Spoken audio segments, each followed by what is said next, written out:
Pessoal, então, a partir de agora a gente está registrando, conforme foi combinado com a turma, para as discussões estarem disponíveis, então, depois para o pessoal. Certo. Então, a gente vai começar, a gente teve um problema com o caso 1, e depois a gente precisa resolver, guris. A gente tem um sumiço aí do grupo 2, então a gente vai começar com o grupo 3. Exame de responsabilidade criminal para avaliar insanidade. E que é, né, proveniente deste livro aqui que eu mostrei para vocês lá nas primeiras aulas, que é um livro que traz alguns estudos de caso de aplicação do Rorschach, mas de outros instrumentos também. Então, podem começar, pessoal. Vocês querem compartilhar algum material? Já estão autorizados. Perfeito, prof. Vou compartilhar a tela aqui para começar a apresentação. Tá.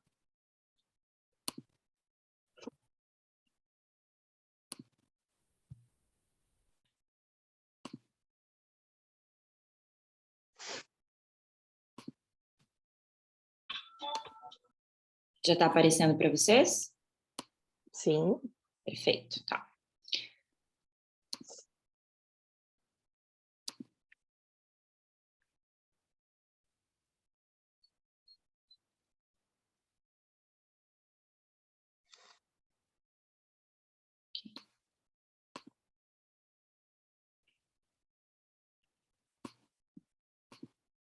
Então, o nosso caso é sobre o uso do RPAS no exame de responsabilidade criminal para avaliar a insanidade. Deixa eu iniciar o meu vídeo aqui, mas né, meu rostinho não é tão importante.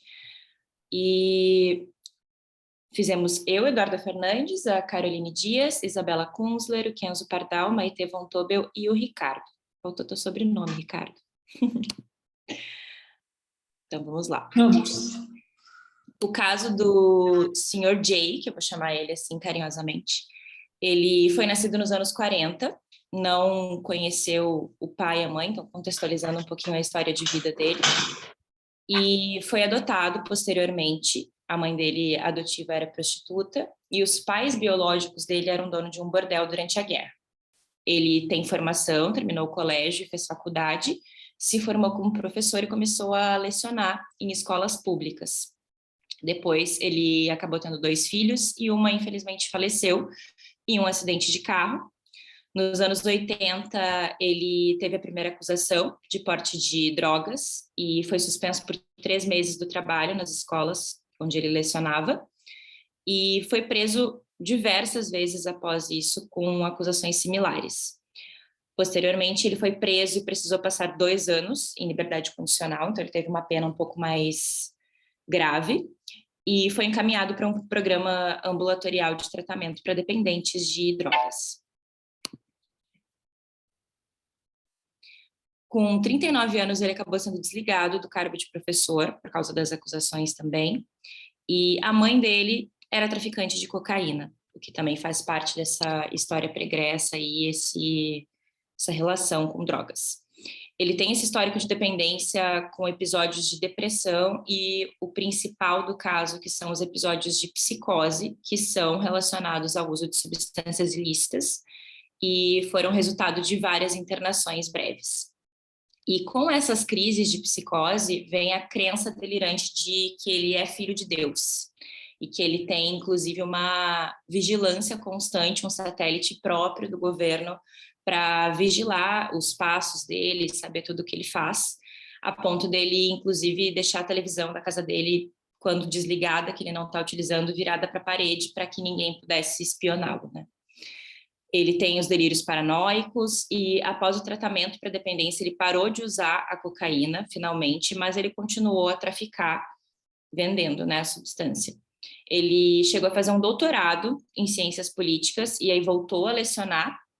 E na década de 80, ele foi condenado a 18 meses de prisão preventiva por porte de cocaína e casou enquanto estava preso, inclusive. Posteriormente a isso, acontece a troca de nome, onde ele se chama com o nome que está no início ali dos slides, que é o JSOG, que seria Jesus, Son of God, Jesus, Filho de Deus. E esse sistema de crenças dele ser esse Messias fica cada vez mais fortalecido, fica cada vez mais presente na narrativa dele, de que ele é a próxima encarnação de Cristo, e esses delírios vão se tornando crônicos, juntamente com episódios cíclicos de depressão.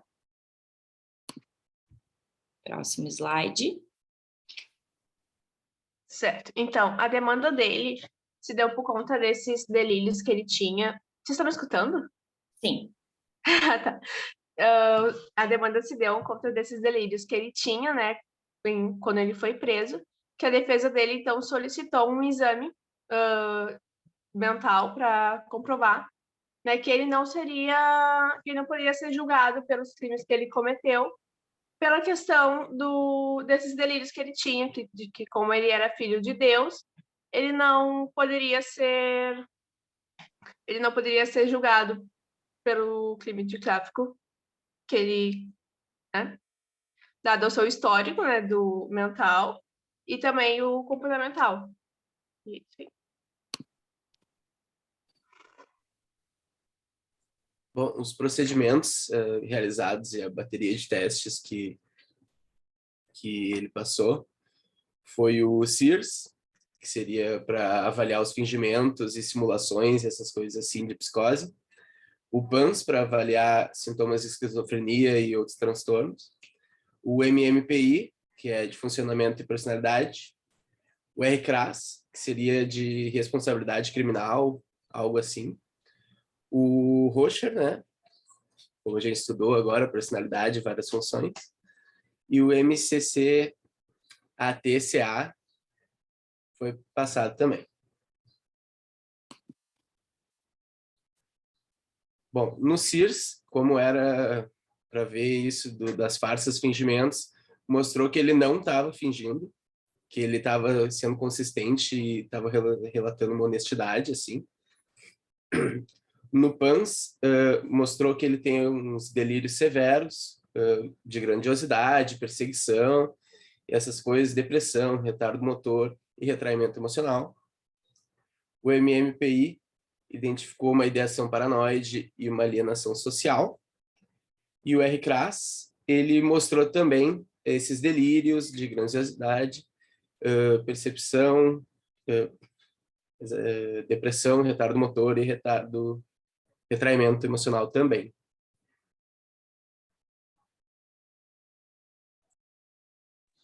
O RPAS mostrou que ele apresentava hipervigilância, eliminação passiva, delírios, distanciamento interpessoal, inflexibilidade, sem apresentar conteúdo bizarro, e não apresentava déficits de acuidade perceptiva e nem transtorno de pensamento, o que explica o fato de ele ter conseguido se tornar doutor, ter lecionado por vários anos e conseguir minimamente conviver socialmente. O resultado final é de que o sujeito não é criminalmente responsável devido ao seu delírio crônico.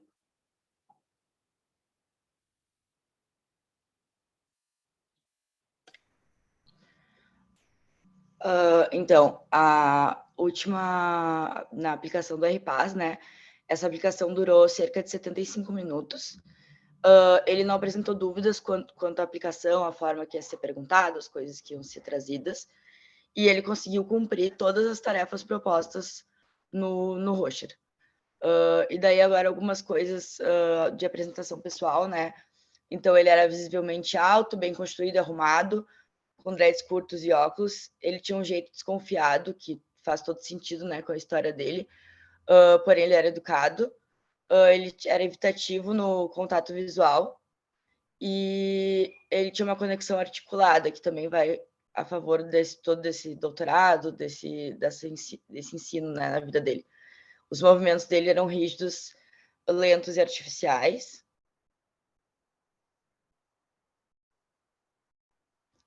Não teve praticamente contra-transferência durante o RPAS. Ele foi bastante cooperativo.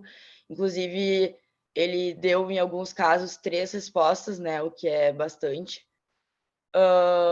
Ele não demonstrou no RPAS nenhum comprometimento cognitivo. Ele apresentava um sensório claro e ele negou as sensações auditivas ou visuais, né? Então, deu para ver bastante os marcantes de delírio religioso e as ideias de referência. ele tem capacidade intacta de identificar sutilezas, então ele consegue ver pequenas diferenças. Ele tem capacidade média baixa de se engajar na síntese e integração de conceitos, mas ainda apresenta essa capacidade. Ele também apresentou reatividade emocional à cor, mais especificamente, né, no RPAS, capacidade de coping acima da média, ainda que apresente tendência a lidar por meios ideacionários, que também faz sentido com a história dele. E ele não tem pensamento desorganizado.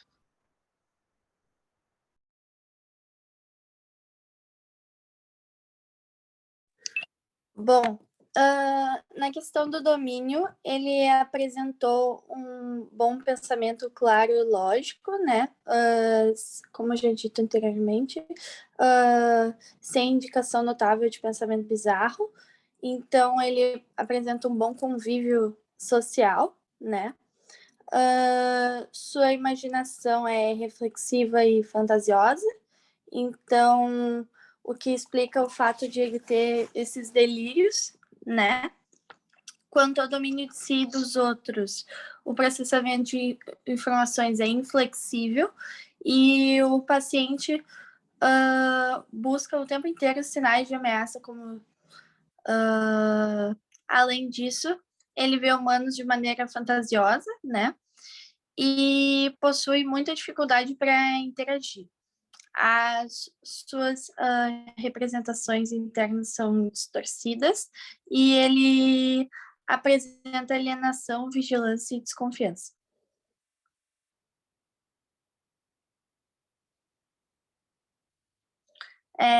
O paciente ele apresentou respostas acima da média, né, no domínio estresse e distresse, de movimentos sem controle voluntário, que indica tensão interna e estresse ambiental. Além disso, ele enxerga imagens mórbidas, né, o que pode indicar tristeza, e ele se vê muito danificado, prejudicado pela vida e cria uma percepção do ambiente como se fosse uma ameaça para ele. O estresse implícito acima da média também está associado ao risco de suicídio e automutilação.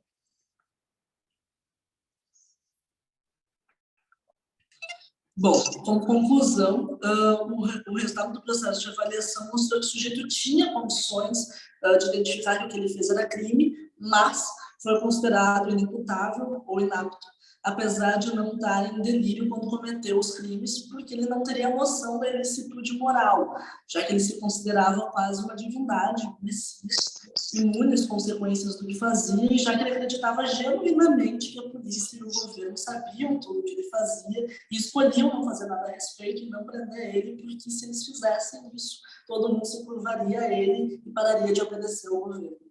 É importante lembrar que ele não estava em delírio quando ele cometeu os crimes, não é como se ele, acreditando ser filho de Deus, tivesse matado alguém que ele acreditava ser o diabo, porque nesse caso ele estaria em delírio, mas ele foi considerado inimputável mesmo assim.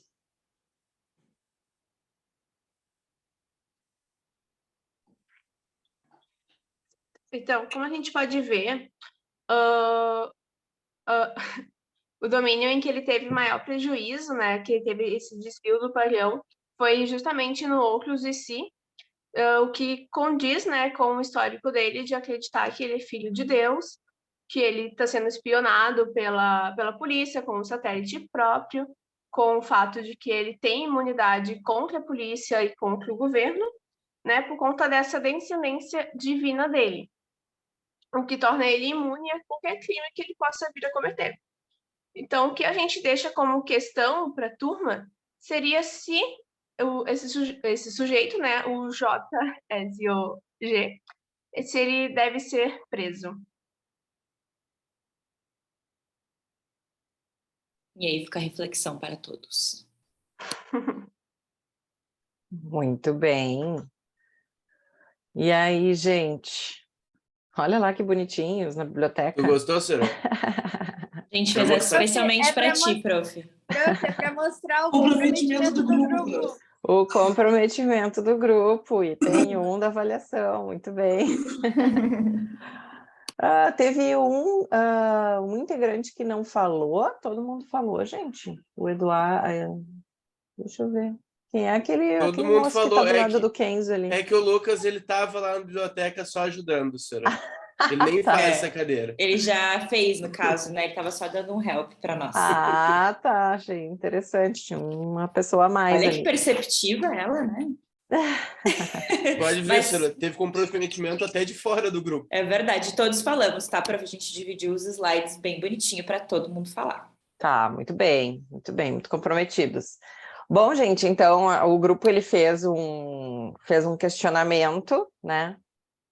E eu acho que esse é um ponto importante, assim, o quanto vocês conseguiram transportar. Claro que esse é um texto e é um caso que foi desenvolvido, julgado, avaliado nos Estados Unidos, né? E isso tem a gente tem que ter um pouco de crítica, assim, sobre como é que isso é realizado lá, como é que esse processo é realizado lá, e, de fato, o que acontece hoje no Brasil e o que pode vir a acontecer, né? De que forma hoje são realizadas essas avaliações criminais no Brasil.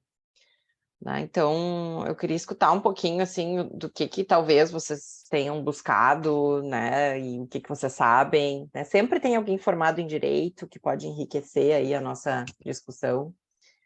E aí, pensando naquela última pergunta, né, naquela pergunta que vocês fizeram para a turma. O que acontece com o Jota? Ou o que deveria acontecer? Nós mesmos respondemos ou a turma responde? Turma, alguém? Quer trazer algum ponto? Primeiro a gente tenta a turma, né? Mas se a turma não... Não, turma não sei. A turma está dormindo. Turma, tá tudo bem? Mas vamos discutir, gente. Acho que não... Fala, Bruna. A Bruna. Turma está pensativa, tá bom. Ouvindo ou não? Estamos Não, ouvindo Bruna um pouquinho baixinho. fraquinho, tá baixinho. Fala, Bruna, vamos ver. Não, eu fiquei pensando nesse caso, se ele não iria ser preso, tipo, no IPF, daí, assim, nesse sentido, né? Porque, bom, as faculdades mentais dele não estão no seu juízo crítico preservado, enfim, né? E é como vários casos que a gente tinha lá no CAPS-AD, por exemplo, assim, então... E aí é encaminhado para fazer tratamento também, enfim, para fazer esse tratamento assim, né? Então, acho que talvez sim, ele poderia ser preso, mas no IPF, não ir para o presídio normal, assim. Isso, aqui no Brasil essa é a realidade, né? Mas nem sempre a avaliação, né, da imputabilidade, ou inimputabilidade, ela é feita com com todo esse cuidado, né? Essa avaliação psicológica ampla, que lá nos Estados Unidos tem uma tradição maior. Mas por que não se faz aqui no Brasil? O que vocês acham? Falta de investimento? Exato, né? Isso é um. Então, os psicólogos que acabam ingressando nos concursos, né? Porque hoje tu precisa ser concursado para poder trabalhar lá no Instituto Geral de Perícia, no Instituto Psiquiátrico Forense. Eles acabam não tendo essa formação em avaliação psicológica forte para poder entender o quanto uma avaliação psicológica poderia contribuir nesse entendimento do funcionamento das pessoas que, né, acabam cometendo crimes, tá? Então, e não se tem uma tradição muito grande, né? E também não se tem um empenho na formação, tá, gente? Então, mas isso pode mudar, né? Isso pode mudar no momento que a gente tiver um investimento maior, uma atenção maior dos próprios psicólogos com relação a essa importância. Então, é um investimento de todas as partes, tanto da classe da psicologia, quanto, né, também dos próprios institutos, né, federais que recebem, né, e que fazem o acolhimento e o aprisionamento dessas pessoas. O que mais, gente? Vocês acham que pode estar envolvido? Falta de orçamento? Sim, né? tem um custo para fazer tudo isso, um custo humano, um custo financeiro, né? Mas é algo que a gente precisa instituir, organizar. Uma outra questão, gente, também é... Fala. Existia um estigma muito grande também, né? E aí não se olhava muito para esse lado. Mas agora, me parece, assim, acho que tem uma luz no fim do túnel de que isso está começando a ser mais olhado, assim, né? Aos pouquinhos.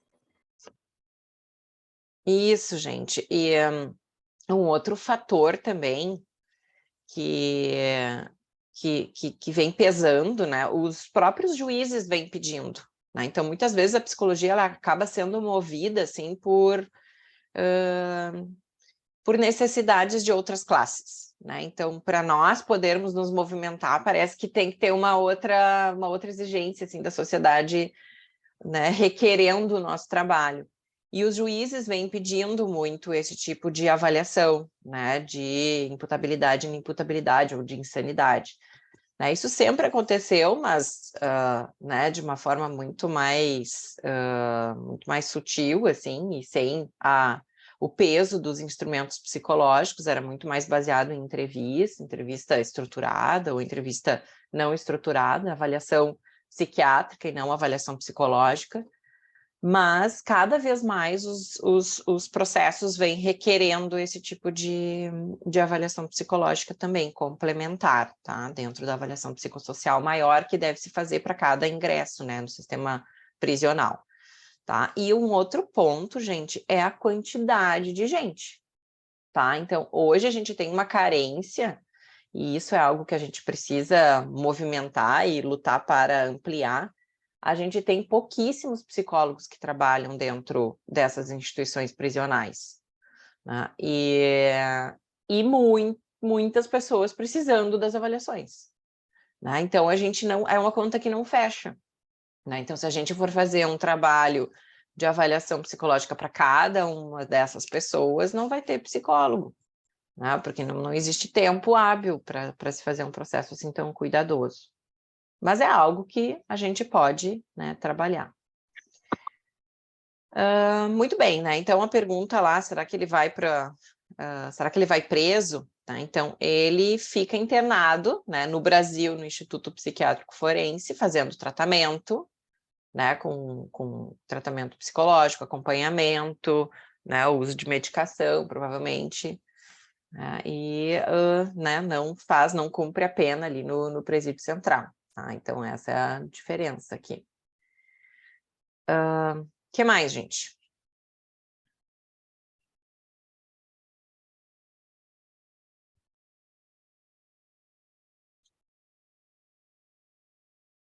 Prof, eu achei interessante no caso que a gente apresentou, a questão de que ele parou de fazer o uso de substância, mas ainda assim, né, dado a história pregressa e todo o contexto familiar, ele continuou traficando, mas apesar dele não ter mais os delírios e as crises de psicose, né, que as substâncias desencadeavam, ele continuou com essa crença muito forte de que ele tinha essa imunidade, de que ele era o Messias.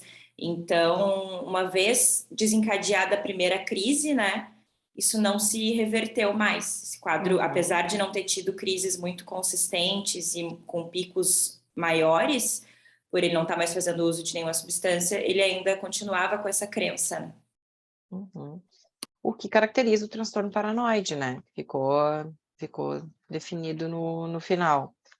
E aí, gente, vocês imaginem a quantidade de pessoas com essa apresentação, porque essa é uma história clínica que ela poderia ser de muitas pessoas que hoje cumprem pena no Brasil, né? Mas o quanto a gente ignora isso, né? O quanto isso acaba sendo né, passado sem ter conhecimento, né? Então, quantas pessoas acabam não tendo a sua história bem constituída, organizada, né, e considerada quando, né, acabam cometendo um crime, né, como o Jota, né, fez. E às vezes a gente tem um preconceito, assim, a gente acha que pessoas inteligentes, estudadas, né, não podem cometer crimes, Então, é um grande preconceito, assim, porque cometem muito bem, né? A gente sabe aqui no Brasil. Então, isso é um outro ponto, né? Ele ele teve, apesar de ele ter tido, né, essas oportunidades, ter tido, né, um desenvolvimento cognitivo, toda a parte de adequação à realidade, a percepção de si, né? Então, essa organização da estrutura da personalidade dele era uma bagunça, né? Era uma completa bagunça, assim. Então, e a gente recebe, tá, gente? Nós temos recebido muitos encaminhamentos de coletivos, né, de instituições e do CAPS-AD também, de pacientes com histórias muito semelhantes ao do Jota, só que sem o crime, né, sem estar num contexto de avaliação de insanidade, mas que são atendidos nos nossos outros dispositivos aí da psicologia, tá? E essas pessoas nunca tiveram diagnóstico, nunca tiveram, né, um olhar que seja, né, em relação ao transtorno aditivo, mas outros transtornos de personalidade que a psiquiatria ignora, né? Então, os psicólogos, em geral, eles fazem muito melhor esse trabalho de poder de organização de um diagnóstico relacionado à personalidade. Então, a psiquiatria ela não gosta muito de diagnosticar o que não se pode medicar, né? Então, tem uma questão aí que a gente precisa entrar. Certo, pessoal? Alguém queria fazer mais algum comentário? Eu ia dizer que eu tinha um caso muito parecido com esse, né? Sem o crime. Sem o crime. Do CAPS-AD. E, enfim, era um uso secundário, assim, de maconha. E já teve diversas internações, mas o CAPS-AD não conseguia dar muita conta disso, assim, porque não era uso de substância propriamente dito. E aí foi encaminhado para um CAPS de transtornos severos e persistentes, assim, né? Mas era muito... ele achava que ele era Deus, assim, daí quando a gente ia fazer visita na casa dele, ele dizia, vão na minha presença. Como é que ele dizia? Vão na minha presença. Pão na minha presença? Pão na minha presença, porque ele era Deus, né? Então ele estava mandando a gente com Deus. Oh! Mas, enfim... E só tendo contato com esse tipo de paciente para a gente ver de verdade, né, o prejuízo que isso tem, né, na vida da pessoa. É importante o diagnóstico certo, porque assim, aí as pessoas na rua diziam, tá drogado, tá não sei o quê, mas o uso de substância dele é secundário. Secundário. Né, sabe? Então é muito importante mesmo. E aí, entrando nessa linha, agora tem vindo para o CAPS, eu não trabalho mais no AD, eu trabalho no de transtornos agora, mas tem vindo para o CAPS muitos processos que são de coisas mais leves, assim, mais tranquilas, para a gente ir fazer visitas e avaliar antes de alguma outra coisa judicial, sabe? Uhum. Então isso é bem legal também, bem importante, né? Que interessante. E, Bruna, era o teu estágio ou tu é... É meu estágio. É que eu tô no último estágio já. Ah, que legal. Tá, e o estágio de prática em avaliação psicológica, tu já fez ou ainda não? Prática? Tô fazendo. Tu tá fazendo prática em avaliação psicológica esse semestre? Sim, tô fazendo contigo com a Valéria. Ai, Bruna! Tá, tu é da turma da noite. Sim. Tá, é verdade. Tu tá com o Felipe, né? Cadê o Felipe? Tá aí. Mas a prática a gente tá fazendo. Tô aqui, Sora. Tá, interessante. Gente, né? Então é isso. Eu acho que é uma demanda que ela existe, né? Que a gente não pode ignorar. A gente precisa criar outros serviços, outros dispositivos, assim, para a gente poder dar conta dessa demanda que vai se criar ainda. A gente não pode contar somente com, né? Enfim, com toda essa, com o emprego público, assim, né? Mas a gente precisa de mais serviços que possam fornecer esse tipo de avaliação, né, para essas pessoas que precisam. Tá? Então, é algo que ainda precisa ser criado, de certa maneira, né? Ou aprimorado dentro dos CAPs também, que eu acho que hoje não tem essa proposta, né, de avaliação dentro dos CAPs, eu acho que não é, mas ainda, né, ainda é possível criar outras formas, né, de poder abordar esses problemas. Dentro dos CAPs a gente não faz a avaliação psicológica, mas tem uma avaliação do estado mental, por exemplo, né? Que dá uma boa ajuda. Isso, né? E com as visitas, eu acho que são outros procedimentos, né? Que vocês fazem, assim, justamente para ter uma descrição. E vocês produzem relatórios, né, Bruna? Vocês não produzem laudos.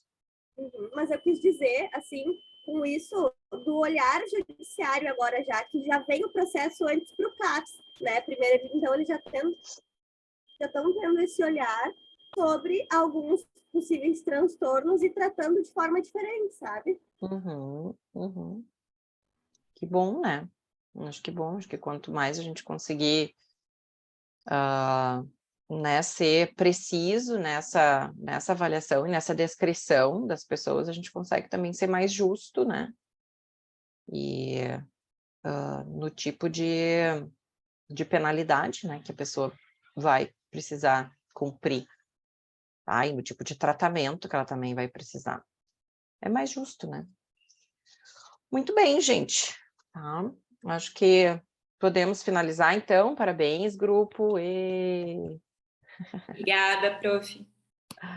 Aqui, ó, reactions. Tá? Né? Avaliação 3 cumprida com maestria. Pessoal, então tá. Obrigada, grupo. Aí, agora, o Ricardo já fechou a câmera. Sumiu, Ricardo. Não some. Eu queria ver como é que vocês gostariam de organizar aqui. O grupo 2 já chegou, da Bruna, que não sei, não era a Bruna Vieira, então, era outra Bruna. Deixa eu ver quem é a Bruna. A Bruna Ongarato. Bruna Luísa Petroli Ongarato. Está aí a Bruna? Oi, Prof, o grupo 2 não é meu da grupo Bruna. semana que vem. É na segunda. Ah, tá. Acho que o Como? grupo 2 é o da Bruna Vieira, prof.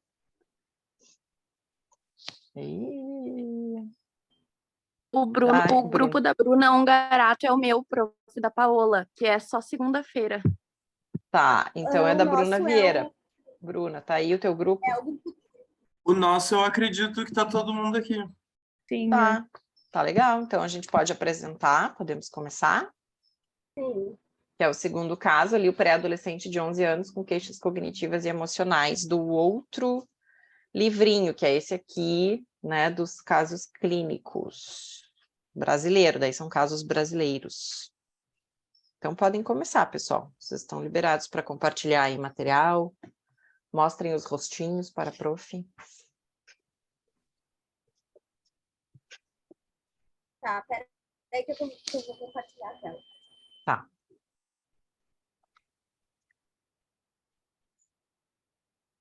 Oi, prof, eu não vou conseguir ligar a minha câmera. Tá bom. E Mas eu vou vai deixar falar, né? Sim, mas eu vou deixar mutado durante a apresentação dos outros colegas, porque aqui em casa faz muito barulho de rua, tá? Tranquilo, também vou deixar. Tá bom.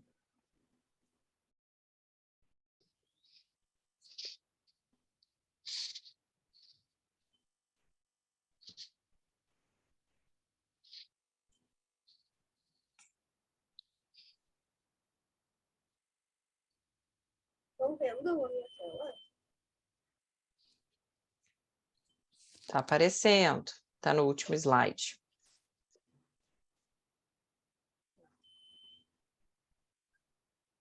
Eu não quero gravar. Será que eu posso botar aqui e me apresentar? Não, é só tu clicar ali embaixo na setinha de expandir.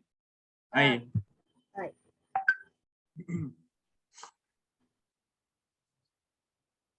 Tá, dá para começar então? Vamos lá. Bom dia aí, primeiramente, né, turma? A gente vai apresentar, como a senhora falou, o caso do Vicente. É um nome ficcional já, né?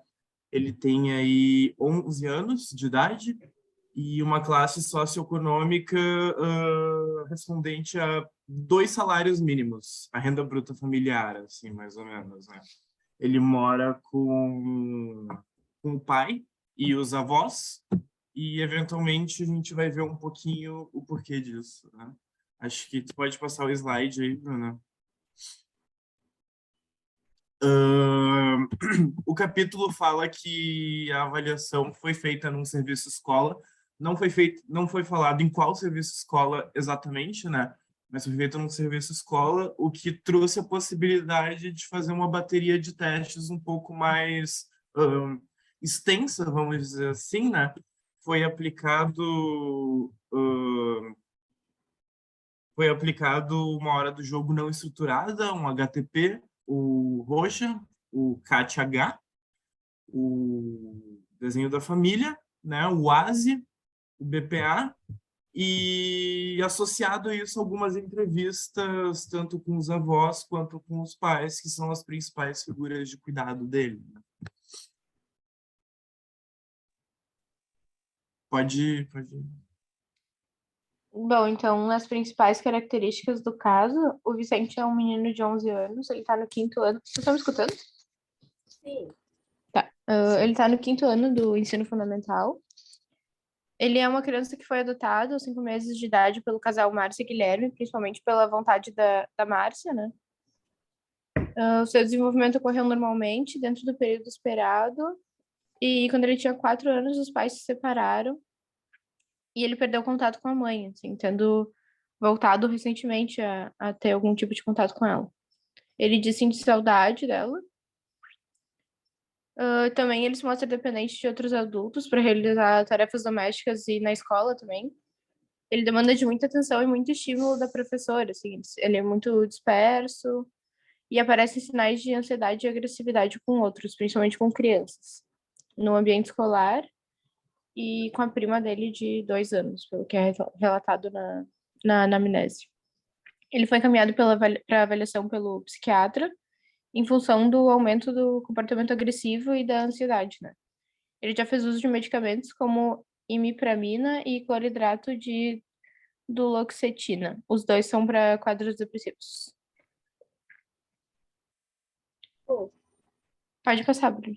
só um parêntese, e agora ele tem contato com a mãe dele, tipo, muito pouco, assim, só, e ela teve uma nova família, e agora ele tem contato com a mãe só no aniversário do irmão, e esse é o único contato dele com a mãe. Isso é importante para a gente pensar depois no final.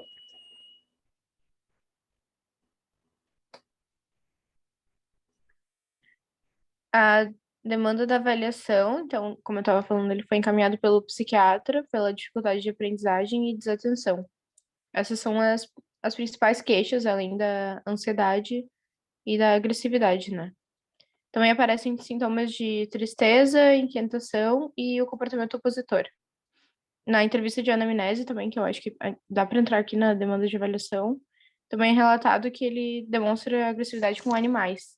E com as crianças, que foi a prima de 2 anos, assim, o principal caso, eu acho. Pode passar.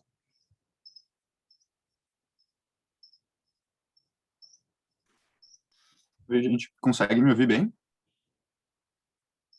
Sim. Bom, Sim. algumas coisas aqui já foram mencionadas, então eu vou entrar em coisas que um pouco mais detalhadas. Bom, a adoção dele foi com 5 meses, inicialmente quase que exclusivamente por vontade da mãe. O pai se opôs, e aí acabou cedendo. Pouco tempo depois, com 4 anos de idade, a mãe sumiu completamente por 3 meses. A família chegou a dar queixa na polícia pelo sumiço. Aí ela apareceu, teve um pouco de contato com o filho, foi para outro relacionamento, teve outro filho e sumiu meio que de vez. E aí, como falaram, só encontrava a mãe, o Vicente, no aniversário do meu irmão. Mesmo assim, depois a mãe acabou saindo de novo, tendo uma relação bem infrequente. E aí, de fato, ele ficou só com o pai e com os avós. Na 3ª série, ele foi encaminhado pela escola para psicoterapia, por conta da agressividade, da dificuldade de manter o rendimento escolar, da cópia lenta, das coisas do quadro. E 6 meses depois de ser encaminhado para psicoterapia, foi mandado para o psiquiatra e aí teve os usos das medicações com antidepressivo. 3, né? Acabou usando 3 antidepressivos ao longo do tempo. É basicamente isso. Depois o pessoal já falou. Bom, como o Felipe também pode voltar ali nos procedimentos. Opa. Como o Felipe já tinha mencionado, foram feitas, como os procedimentos realizados, as entrevistas de anamnese com o pai e a avó. Teve um contato telefônico com a professora da escola. Teve a hora do jogo diagnóstico, que é uma técnica meio psicanalítica para analisar através do brincar o comportamento. E também os testes o HTP, que a gente conhece, que é o do Casa Árvore Pessoa, o FDT, que é o teste dos 5 dígitos, o CAT-H das figuras humanas, o ASE da inteligência, o BPA relacionado à atenção, o teste do desenho da família, o TRF relacionado a questões comportamentais, o CBCL, o YSR, o MTA-SNAP-4, eu acho que é assim que se fala, esse respondido pela VOC, esse avalia as questões do transtorno de déficit de atenção e também do transtorno opositor desafiador, o PROLEC e o RPAS. Também foram feitos os questionários de avaliação de funcionalidade e a tarefa de avaliação qualitativa de escrita. Pode passar. Bom, daí dividindo os principais resultados nos aspectos comportamentais, ele tem sintomas de TDO, TOD, que é o transtorno desafiador opositor, relacionado a esses traços de agressividade, desobediência, caráter realmente opositivo. Essa falta de iniciativa própria, que a gente relatou anteriormente, essa questão de cuidados pessoais, das tarefas de casa, e dificuldade de domínio social e desatenção. Domínio social nessa questão comunicação, de habilidades sociais e também de percepção e pensamentos acerca das habilidades sociais. Ele também apresentou um baixo desempenho escolar e problemas de conduta. Quanto aos aspectos afetivos, ele tem características de retraimento, uma dificuldade de entrar em contato com as emoções, ele tem um engajamento menor com relacionamentos sociais, mas ele persiste o interesse nele nas relações, e novamente ele apresentou sinais de distúrbio, de oposição, oposição e distúrbio de pensamento, isso a partir do RPAS. E também no CAT-H aparece uma questão de que nas histórias dele, o herói geralmente se fere para conseguir a atenção dos cuidadores. Isso foi uma coisa que fez presente bastante também. Ele teve um desempenho abaixo da média no QIT, que é o teste do quociente de inteligência total, a partir do teste WASI. Ele teve uma dificuldade de dividir a atenção e focar em um determinado foco de informação e daí alternar esse foco. E também ele teve prejuízos de flexibilidade cognitiva, inibição, alguns prejuízos na velocidade de processamento de informações, que também se manifestaram na leitura.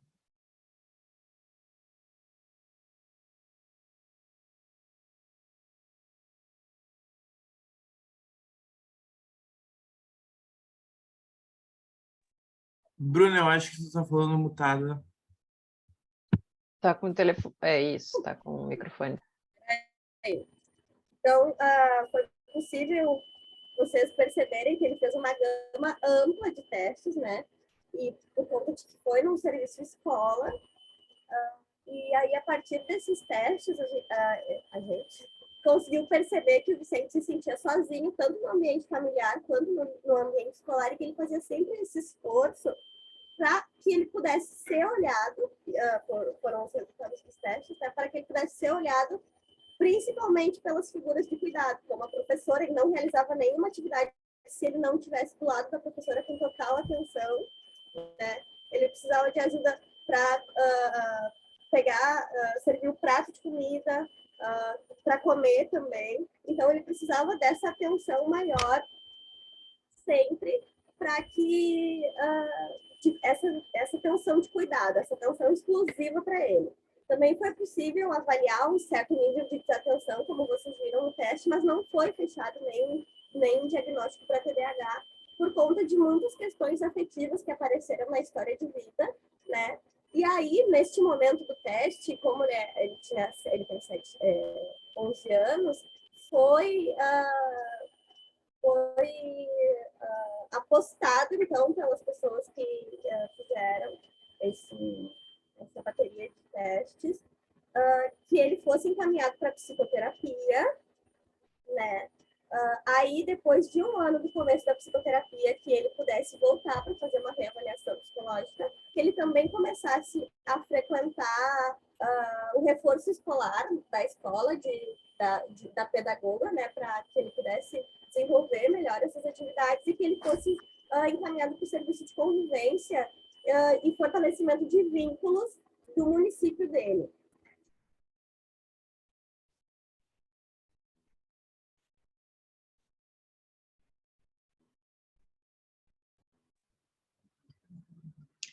Bom, depois de avaliar todas as questões trazidas no trabalho, percebemos que o Vicente ele foi encaminhado para avaliação psicológica por conta do desempenho escolar, agressividade e agitação, mas que ao longo do processo de avaliação é possível compreender que diversos fatores emocionais e sociais estavam influenciando seu comportamento e desempenho escolar. Então, a gente não quis arriscar um diagnóstico, algo que fosse para um lado de atenção, porque o nosso grupo talvez acredite nessa ideia de que é bem provável que o contexto dele possa estar influenciando esse tipo de comportamento que ele está apresentando. E com isso a gente vai trazer o questionamento para a turma. Pode passar. Este contexto em que vive Vicente poderia influenciar diretamente o seu rendimento escolar? Dentro do nosso grupo, a gente acredita que sim, mas a gente queria ouvir a opinião da turma a respeito disso. Também, né, se esse contexto que o Vicente vive é um contexto determinante. Por exemplo, se tivesse sido outra criança com a idade do Vicente, que passou por algumas vivências parecidas com a dele, mas que não tivesse sido abandonado pela mãe, por exemplo, se teria essa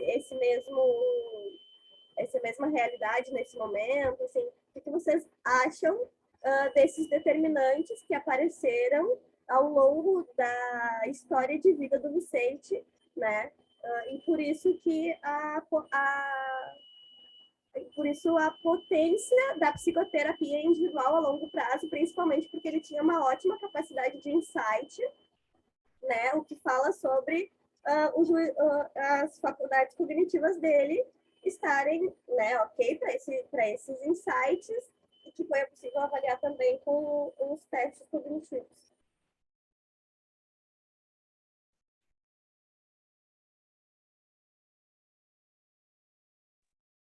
Notem que no capítulo do Yates, né, acho que a gente só citou do KTH, que no capítulo em si que a Joyce disponibilizou no Moodle tem os resultados de todos os testes, né?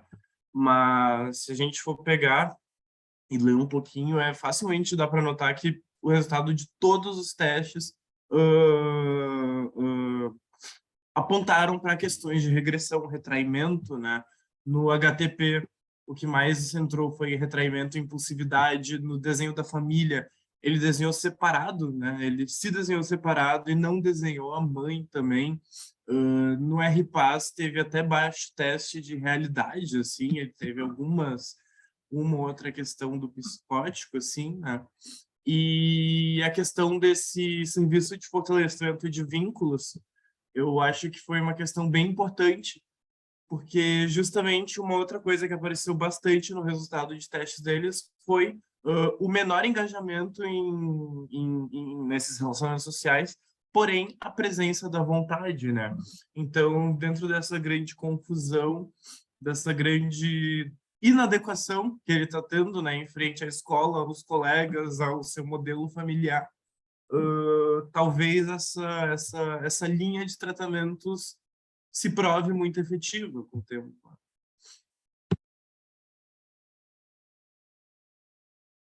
Muito bem, pessoal. Turma, alguém quer comentar?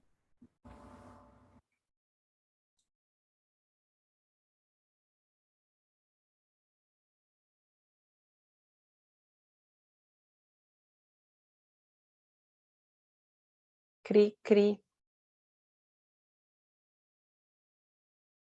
Vocês estão aí? Estamos aqui. Quer dizer que está sendo muito bom assistir os trabalhos. Acho que é muito esclarecedor. O pessoal está trazendo as coisas com muita clareza. Está sendo ótimo. Obrigada. Que bom, Raquel. Gente, então, obrigada, né, pela apresentação, grupo. Acho que foi ótimo também. E o que eu queria comentar, assim, primeiro ponto.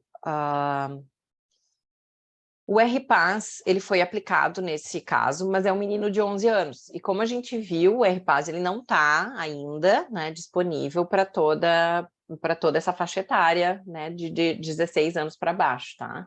Mas esse é um caso que foi incluído no manual do RPAS. Então, ele é um caso de pesquisa, tá? Por isso que foi, né, coletado dentro de uma universidade aqui de Porto Alegre. E que foi onde se constituiu aí a maior parte do processo de padronização e normatização do RPAS infantil e adolescente. Então, gente, é por isso que o RPAS pode ser aplicado nessa faixa etária, tá? Primeiro ponto. Gente, se vocês querem ter um modelo para o semestre que vem, né, sobre como descrever os resultados, como fazer uma síntese, como organizar um laudo, né, ou quem está fazendo prática em avaliação nesse semestre mesmo, esse é um ótimo capítulo. Tá? Porque ele traz ali a história de vida de forma resumida, ele faz um resuminho de cada um dos testes psicológicos que foi aplicado, o que foi importante, tanto do ponto de vista divergente quanto convergente em cada um dos instrumentos, porque essa é uma das principais dificuldades, né? Bom, a gente aplica um monte de teste psicológico, mas como é que a gente integra tudo isso? Como é que a gente vê sentido nesses resultados em conjunto com a história de vida do paciente, tá? E nós, psicólogos, somos muito melhores em considerar toda essa complexidade da vida do sujeito. Outros profissionais, né, não titubeariam nos primeiros 15 minutos de descrição dos comportamentos em dar o diagnóstico. Tá, gente? Então, é por isso que a gente recebe ali na clínica e na prática em especial, às vezes crianças com 3, 4, 5 diagnósticos, né? E elas têm, sei lá, 5, 6, 7 anos, né? E então isso acaba vindo muito cedo e a gente, né?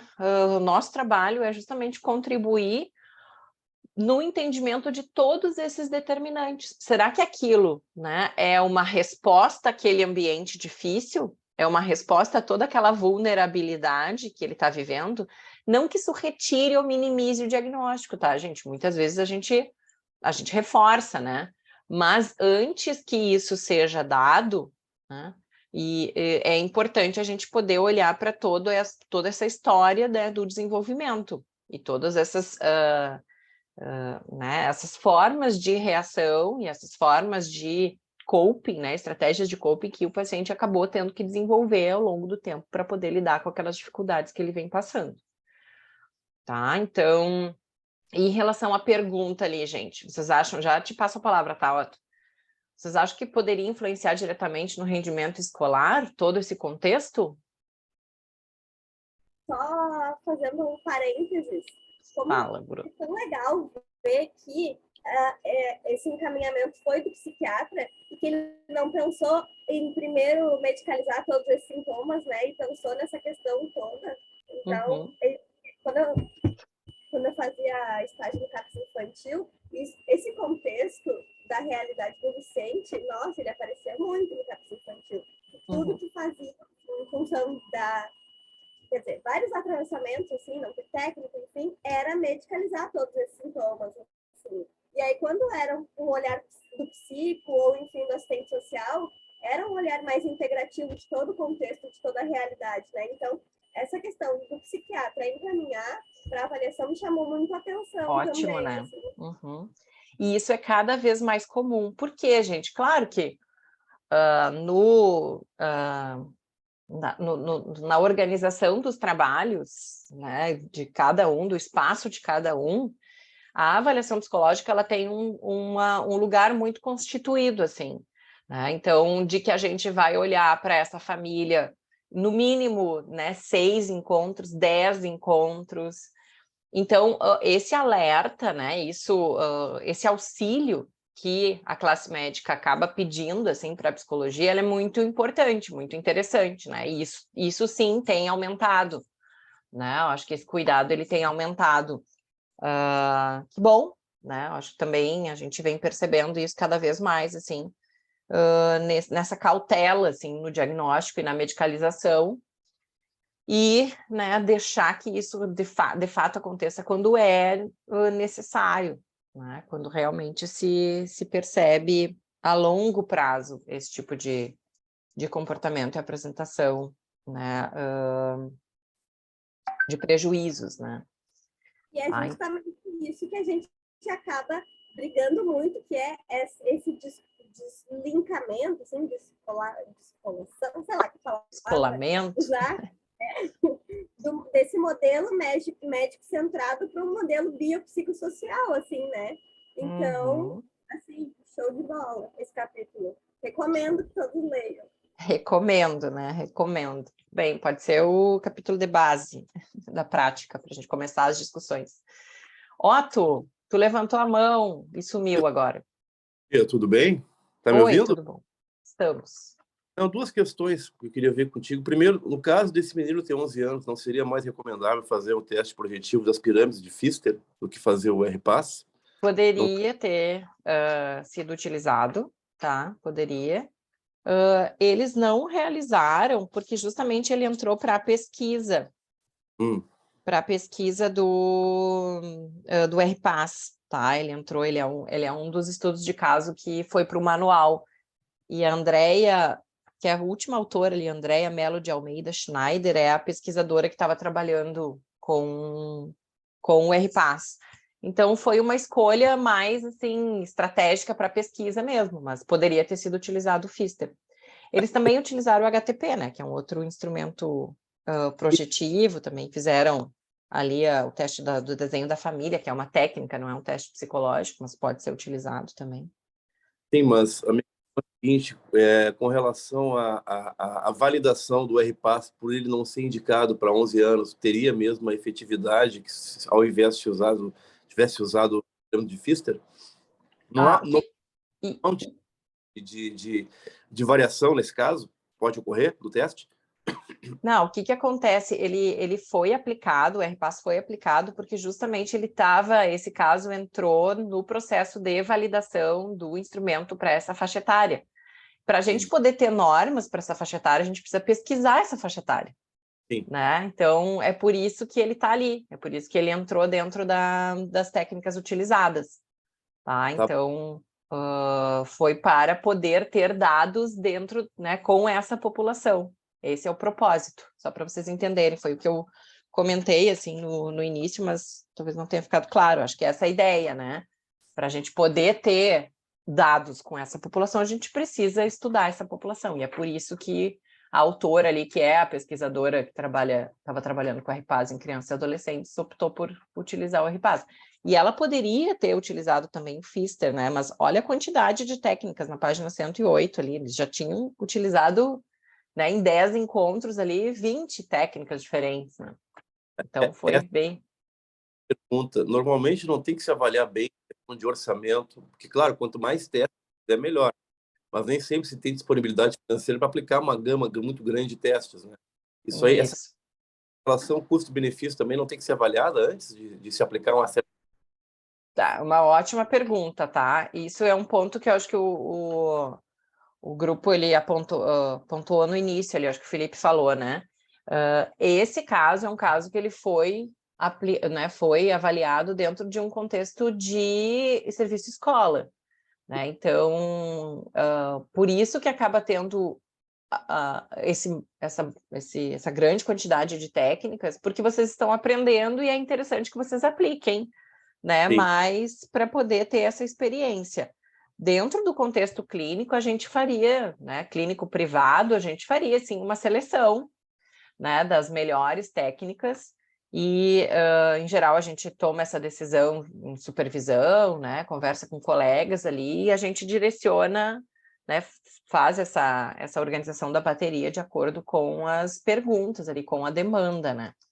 bom. Mas sim, a gente seria uma tendência a ser mais sucinto, porque tem que pensar no custo-benefício, né? E, em Tá bom. geral, aí são 6 sessões, 7 sessões. Tá? Então, com certeza, a gente deveria pensar nisso. Mas, claro, né, a gente não é... Foram 10 sessões. 10 sessões é uma sessão por semana durante 2 meses. E esse é o básico da avaliação. E aí, mais de um teste psicológico é aplicado em cada sessão. Né? E a ideia é, se a avaliação ela pressupõe amostras padronizadas de comportamento, a gente precisa utilizar técnicas padronizadas, né? Então, não basta simplesmente ficar fazendo entrevistas, porque senão depois a gente vai ficar com uma visão muito subjetiva, né, muito individual, e a gente não consegue fazer essa comparação com as amostras de cada um dos instrumentos, né? Então, por isso que a gente precisa lançar a mão aí das técnicas, mas não, né, não precisa ser tantas.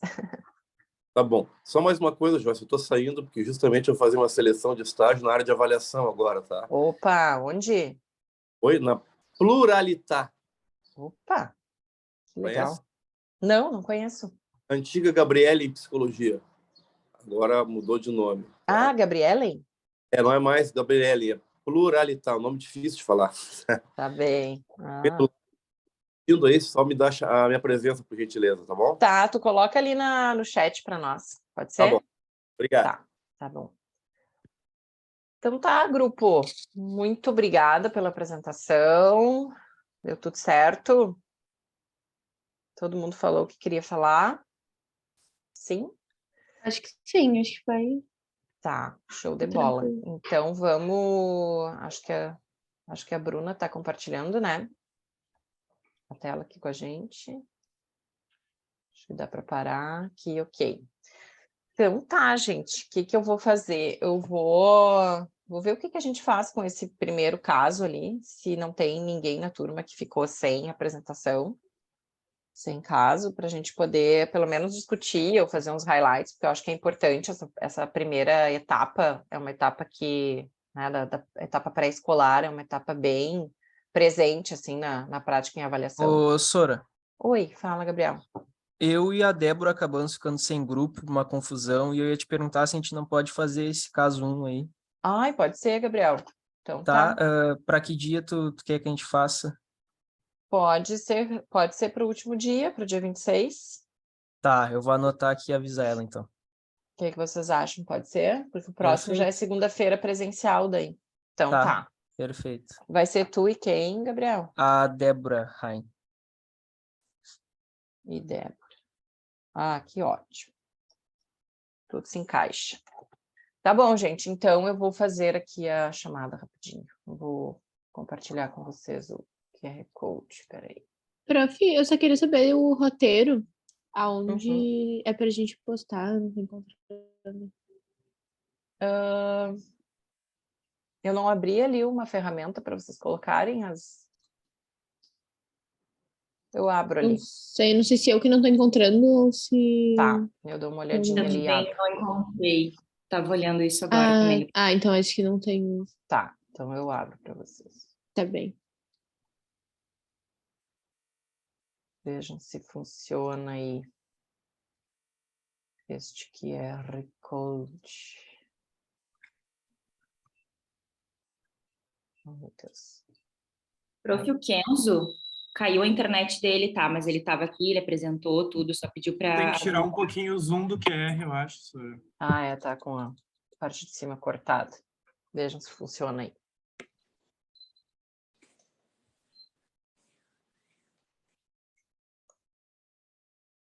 Funcionou. Para mim não, prof. Tu consegue colocar o nome? Sim, eu só vou finalizar aqui. Posso finalizar, gente? Para mim não foi também. Tá, então eu vou finalizar aqui, daí eu pego os nomes individualmente. Professor, uma pergunta que a gente ficou meio confuso no grupo. Fala. Esse roteiro é um trabalho escrito? É só o roteiro de apresentação. Ah, o slide? Pode ser. Ah, bom, tá bom. Tá. Eu não consegui pegar a chamada. Tá, vamos lá então. Deixa eu achar vocês. Alexandre? Alexia. Alexia, tá aí? Isso. O Alexandre também?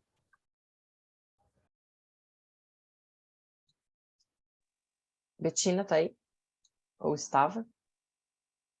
Ou alguém me ajuda com o chat? Betina tava. A Betina tava. Betina. Felipe Cunha da Rocha, prof.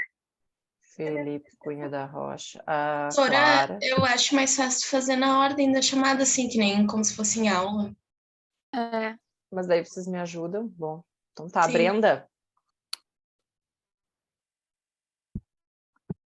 Bruna. Tava. Camila. Eu tô aqui, prof. A Camila Zene. Carolina Oliveira. Carolina Teixeira. Prof, eu acho que a Camila Zene saiu um pouco mais cedo. Tá, deixa eu dar uma olhada aqui. Camila Albuquerque. Tá, Carolina Dias. Aqui. A Clara estava aí. O Kleber.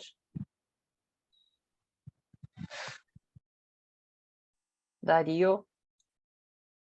Estava aí ou não? Débora. Sim, saiu mais cedo. O Dario tava, Tá, e a Débora? Ah, o Dario tá aqui.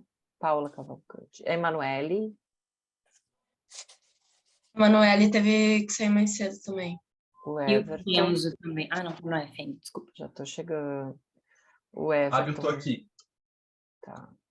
Fábio? Eu. Fábio, não. Everton, não. O Felipe Cunha da Rocha. Eu. Tá aí. A Fernanda Oliveira.